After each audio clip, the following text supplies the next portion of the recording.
Selamat pagi, Bapak Ibu Jemaat yang terkasih di GKJ Sukoharjo. Kali ini kita bertemu lagi dalam acara Renungan Pagi. Sebelumnya mari kita berdoa. Tuhan Allah yang Maha Kasih, kami menghadap kehadirat-Mu mengucapkan syukur karena penyertaan-Mu. Kami akan mendengarkan firman Tuhan, kiranya Tuhan mampukan kami untuk mencerna dengan baik. Dalam nama Tuhan Yesus kami telah berdoa. Amin. Renungan kita pada saat ini dengan judul Luka si kecil harus sembuh. Bapak Ibu Saudara, di beberapa negara juga di beberapa daerah di Indonesia memiliki budaya yang menganggap seorang anak itu subjek yang menduduki tataran terendah di dalam keluarga. Andai kata keluarga itu diumpamakan seperti sebuah tangga, maka anak itu menduduki tangga yang paling rendah, sedangkan yang teratas adalah bapak atau orang tua. Maka tidak heran bila seorang anak sering mendapat perlakuan yang kurang baik di dalam keluarga. Anak sangat terbatas dalam menyampaikan isi hati dan pendapatnya karena dianggap belum berpengalaman. Apalagi apabila seorang anak harus berseberangan pendapat dengan orang tuanya, dengan ayahnya. Namun bagaimanakah relasi keluarga menurut kehendak Tuhan? Mari kita baca firman Tuhan dari Efesus 6 ayat 4. Bapak-bapak, janganlah bangkitkan amarah di dalam hati anak-anakmu, tetapi didiklah mereka di dalam ajaran dan nasihat Tuhan. Itulah firman yang menjadi panduan dalam kita melaksanakan renungan pagi hari ini. Dalam adat Jawa, kita sering menemukan kesan bahwa seorang bapak sangat dominan. Pendapat bapak seakan-akan menjadi keputusan yang mutlak, yang tidak bisa dibantah.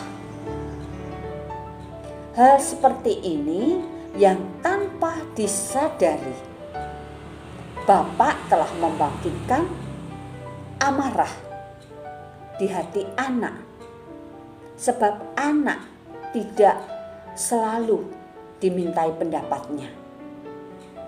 Anak seakan-akan tidak dianggap.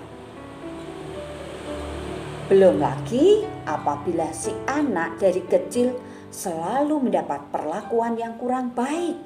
Misalnya selalu diejek, selalu dicela. Nah, pasti anak akan tumbuh dengan hati yang terluka.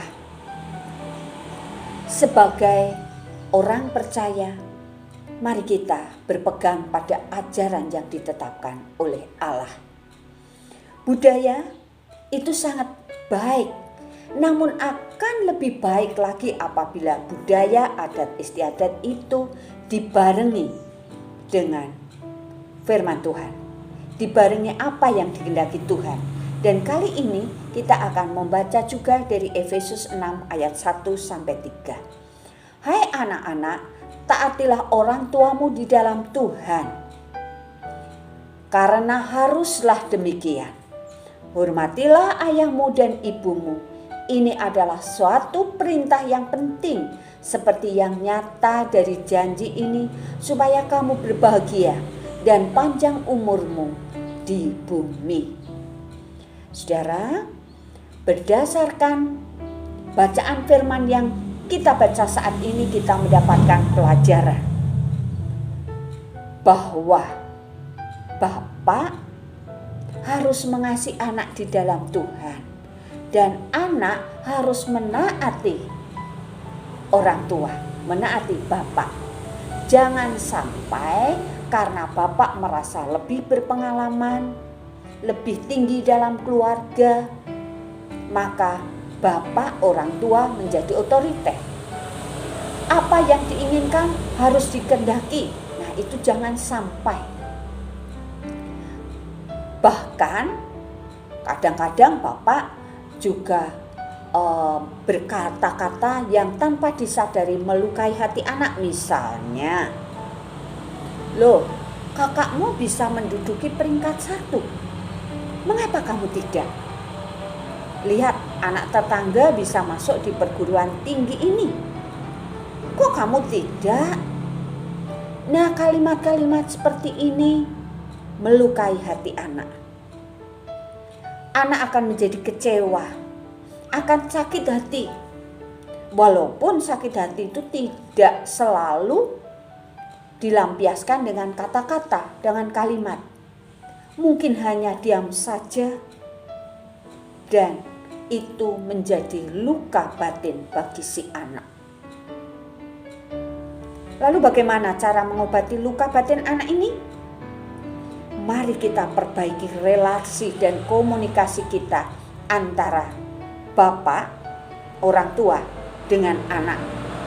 Dengan cara apa yang telah disampaikan Tuhan. Bapak, orang tua, mengasihi anak, mendengarkan apa yang dimau anak, tetapi anak juga harus menaati orang tua dengan penuh kasih seperti yang dikehendaki Tuhan. Dengan membangun relasi yang baik, maka diharapkan luka batin si kecil, luka batin anak akan bisa disembuhkan. Jangan sampai berkepanjangan. Dan apabila relasi dan komunikasi antara orang tua dan anak itu sudah terbangun baik, maka keluarga akan menjadi nyaman, betah di rumah. Dan ini sesuai dengan apa yang diserukan oleh pemerintah untuk kita di rumah saja agar dapat memutus mata rantai COVID-19. Bapak Ibu Saudara, marilah para orang tua meningkatkan kasih sayangnya kepada anak-anak. Dan anak-anak, taatilah orang tuamu di dalam Tuhan. Dengan membangun komunikasi yang baik, ditujukan, diupayakan agar luka yang dialami anak-anak semasa kecil akan semakin sembuh. Kiranya Roh Kudus memampukan kita untuk membangun kasih sayang yang baik. Tuhan Yesus memberkati kita. Sampai bertemu lagi dalam renungan berikutnya. Amin.